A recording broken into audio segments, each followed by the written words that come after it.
তাই আমরা আঘাত পাই কখন? সোনার রূপা দুজনকেই তো হাতুড়ি দিয়ে ঠকায় নাকি? ঠিক তো বাবা? কামারশালে যখন পেরেক তৈরি হয় বা অন্যান্য কিছু তৈরি হয়, হাতুড়ি দিয়ে আঘাত করে কি না? করে তো। আর সোনা যারা স্বর্ণকার তারাও আঘাত করে। তো সোনা লোহাকে বলছে, আচ্ছা আমাকেও আঘাত করে, তোকেও আঘাত করে, আচ্ছা তুই অত চেঁচাস কেন? দেখবে এরা সোনার কাজ করে, এদের আওয়াজ বুঝা যায়, টুক টুক টুক টুক টুক টুক। আর শালে দেখবেন লোহাকে যখন দুম দাম করে আওয়াজ হয়, তেমন হচ্ছে চাঁটা সবাই বুঝতে পারে, শুনতে পায়। তো আমাকেও আঘাত করে হাতুড়ি দিয়ে, তোকেও আঘাত করে, চেঁচাই না? লোহা বলছে, দেখ তোকে আঘাত করে, আমাকেও আঘাত করে, তবে জানিস তো নিজজন আঘাত করলে না সে আঘাত শোয়া যায়নি। বলো রাধে রাধে। কি বুঝলেন? নিজজন মানে লোহাকে আঘাত করে কে? লোহা। লোহাকে আঘাত করে লোহা। আর স্বর্ণকে আঘাত করে কে? লোহা, কিন্তু অপরে। তাই যদি এই শালুকা গ্রামবাসী সবাই আমাকে খারাপ বলে, আঘাত করে, ও 24 ঘন্টা যাবে না, ভুলে যাব। কিন্তু নিজের ছেলে মেয়ে স্ত্রী, যাদের জন্য তুমি সর্বস্ব ত্যাগ করেছ, যাদের জন্য তুমি নিজের সুখ স্বাচ্ছন্দ্য ত্যাগ করেছ, তারা যদি আঘাত দেয়, সেই আঘাতটা শোয়া যায় না। যাকে তুমি দেহ মন প্রাণ জীবন যৌবন সমর্পণ করে দিয়েছো, কাকে? স্বামীকে। আর কাকে দিয়েছ? যা কাউকে দেওয়ার নয়। জীবন যৌবন, দেহ মন প্রাণ সব কিছু স্বামীকে অর্পণ করে দিয়েছো, হ্যাঁ কি না মা? যা পৃথিবীতে আর কাউকে দেওয়া যায় না। সেই স্বামী যদি আঘাত হানে, সেই আঘাত কি সহ্য করা যায়? বলো রাধে রাধে। সেই জন্য নিজজনের আঘাত সওয়া যায়নি, অপরের আঘাত সহ্য করা যায়।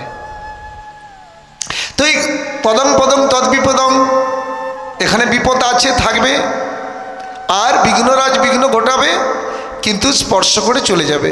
এই তো আমি আসার আগে হরির আজকের একটা ভীষণ বিপদ ছিল।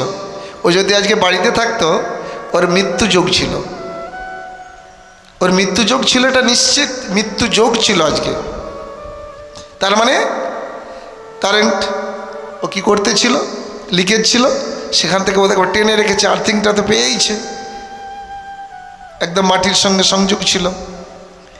বিঘ্নরাজ ও যেখানেই থাকুক না কেন, ও যদি মাটির নিচেও থাকে, বম্বে গুজরাট দিল্লি যেখানেই থাকুক না কেন, ওর ওই সময় ওই বিঘ্ন আছেই, মৃত্যু ওর অবসম্ভাবী ছিল। কিন্তু এমন সুন্দর পরিবেশ, আপনাদের সাধুগুরু বৈষ্ণবীর চরণ ধুলি যেখানে আছে, যেখানে ভগবত অনুষ্ঠান করছে, তাহলে বিঘ্নরাজ এলো, এসে ওকে স্পর্শ করে দিয়ে কিছুটা বেগ দিয়ে চলে গেল। বলো রাধে রাধে। বিশ্বাস হচ্ছে মা? বিশ্বাস হচ্ছে? একজন ব্রাহ্মণ, সে নারায়ণ ছাড়া কিছু জানে না, তো তার দৈববাণী হয়েছিল, ভবিষ্যৎবাণী হয়েছিল যে এই মাসে এই দিনে এই সময়ে তার মৃত্যু হবে। কিসে? না বজ্রঘাতেই মারা যাবে, মাথায় বজ্রঘাত পড়বে, মারা যাবে, ভবিষ্যৎবাণী হয়েছিল। তো ব্রাহ্মণ দেখলেন যে শিষ্য বাড়ি যেতে হবে, নারায়ণকে নিয়ে যেতে হবে, আকাশ পরিষ্কার পরিচ্ছন্ন, কোনো মেঘ নেই, ঝড় নেই, ঝঙ্গা নেই, একটা ফাঁকা মাঠের মধ্য দিয়ে পার হয়ে যেতে হবে, কোনো বাড়ি ঘরদর কিছু নাই। তো ব্রাহ্মণ জানলো যে আজকেই আমার মৃত্যু এবং দুপুরেই মৃত্যু, তো মৃত্যু তো অবধারিত, তাই করলেন কি, কিন্তু আমাকে তো আমার শিষ্য বাড়ি যেতেই হবে। তাই সেই নারায়ণকে মাথায় করে নিয়ে সেই বিশাল প্রান্তর মাঠ পার হচ্ছে। যখন মাঝ মাঠে গিয়েছে, হঠাৎ করে কালো মেঘ, ঝড় ঝঙ্গা এবং বিদ্যুতের চমক। ব্রাহ্মণ ভাবল আমার সময় হয়ে এসেছে, মৃত্যু আবার অবধারিত, তবে তাতে আমার দুঃখ নাই, প্রভু তুমি আমার কাছে আছো। এমন সময় ঘন ঘন বিদ্যুৎ চমকাচ্ছে, আর বজ্র এসে মাথায় পড়ার কথা ছিল, মাথায় না পড়ে চরণে একটু সূচাগ্র মানে সূচ ফুটানোর মতো ফুটি দিয়ে চলে গেল। বলো রাধে রাধে। তাহলে বিঘ্নরাজ এসেছিল।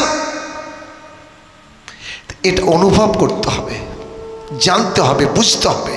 আমরা বলি না আমার কেন এমন হলো, না তোমার অনেক দুর্গতি ছিল, আমার অনেক দুর্গতি ছিল। বলে হোঁচট খেয়ে রক্তপাত হলো কেন? আরে তোমার তো মৃত্যু ছিল, ওইটুকুনের উপর দিয়ে তোমার চলে গেল। আর একটা কথা কিন্তু আমরা খুব মুখস্থ করেছি, বলে ভগবান যা করে মঙ্গলের জন্য, ভগবান যা করে মঙ্গলের জন্য, বলি না? তার মানে ভালোটা যখন হবে, খারাপটা যখন হবে, তখনই আমরা ভগবানের দোষ দিই। আর ভালোটা যখন হবে আমি আমার কর্মফলে ভালো করেছি। তা এক ব্যক্তি এরকম ভাগবত পাঠ হচ্ছে, শুনছে, শুনতে শুনতে পাঠক মহারাজ বলছেন যা করে ভগবান মঙ্গলের জন্য করে, আর যা করায় সব ভগবানের ইচ্ছাতেই হয়। প্রবচনের আসরে মানে সব ব্যক্তিই থাকবে তো। একটি চোর বসেছিল, সে ভাবলো বাহ, ওই যে পাঠক মহারাজ বললেন যে ভগবানের ইচ্ছাতেই সব হয়, ভগবানই সব করায়, দরকার নেই, এখন তো সব বাড়ি থেকে এরা পাঠে চলে এসেছে, এই সুযোগে কারো না ঘরে সুযোগ পাবো বলে সে পাঠের আসন থেকে উঠে চলে গেল। গিয়ে একটি ঘরে ফাঁকা পেয়েছে, আর মনের মতো করে সোনা দানা টাকা পয়সা চুরি করছে। আর পথ চলতি মানুষ ছিল, হই হই রই রই করে তাকে ধরে ফেলেছে। ধরে এবং ধরে কি তাকে আদর করবে না চুপ খাবে? প্রহার করছে, মারধর করছে। এই শোনো শোনো শোনো, আমাকে তোমরা কেন মারছো, তোমাকে কেন মারছো, আমাকে মেরো না, আমার কোনো দোষ নেই। দোষ নেই মানে? আর তুমি চুরি করেছো? বলছে না আমার কোনো দোষ নেই, ওই তো আমি ওখানে পাঠ শুনতে গিয়েছিলাম, মহারাজ বললেন যে সব কিছু ভগবানের ইচ্ছায় হয়, আর ভগবানই সব কিছু করায়, তাই আমাকে ভগবানই চুরি করিয়েছে, আমার কি দোষ? ভগবান আমাকে চুরি করিয়েছে, তা আমার কি দোষ? বলে বাহ, ঠিকই বলেছ, আর ভগবানই তোমাকে মার খাওয়াচ্ছে, এখন মার খাও। বলো রাধে রাধে। কি মার খাওয়ার বেলা? তাহলে বলো যে ভগবানের ইচ্ছা আমি এখন মার খাচ্ছি। তাই তদ অনুগত শরণাগত ভক্ত তিনি একমাত্র দাবিদার হতে পারে, যে একমাত্র ভগবানের ইচ্ছাতেই সর্বোচ্চতে সুখে দুঃখে, ব্যথা বেদনায়, জ্বালা যন্ত্রণায়, সমসৌত্র চ মিত্র চ তথা মানপমানায় শীতোষ্ণ সুখে দুঃখে সমসঙ্গ বিবর্জিত তুল্য নিন্দাস্তি মৌনি সন্তুষ্টজনক নচিত অনিকেত স্থিরমূর্তি ভক্তিমান মে প্রিয় নর। তা আমরা কি সেই স্তরের ভক্ত নাকি? ও পাশ যুগে যুক্ত ন চেতসনন্য গামী ন। স্মৃতি, ভগবত স্মৃতিময় জীবনযাপন করতে হবে। একটা মুহূর্ত না যায় যে আমি ভগবানকে ভুলে রইলাম। কি আমার 10 মিনিট হয়ে গেল আমি ভগবানকে ভুলে আছি। একটা মুহূর্ত না থাকে আমি ভগবানকে ভুলে আছি, এই হচ্ছে কৌশল। একটা এমন কথা না হয় যে আমি সেই কথার মধ্যে আমার ভগবানের কথা হলো না। ছেলে মেয়ে বৌমা সবাইকে ফোন করুন, হাই হ্যালো ছাড়ুন, হরে কৃষ্ণ বলুন। বলুন হরে কৃষ্ণ কৃষ্ণ কৃষ্ণ হরে হরে, হরে রাম রাম রাম হরে হরে হরে। আর হাই হ্যালো বলবেন তো? বলবেন? আর হ্যালো বলবেন নি, কি বলবেন? হরে কৃষ্ণ, জয় নিতাই, রাধে রাধে। প্রত্যেকেই বলে অভ্যাস করবেন কাল থেকে।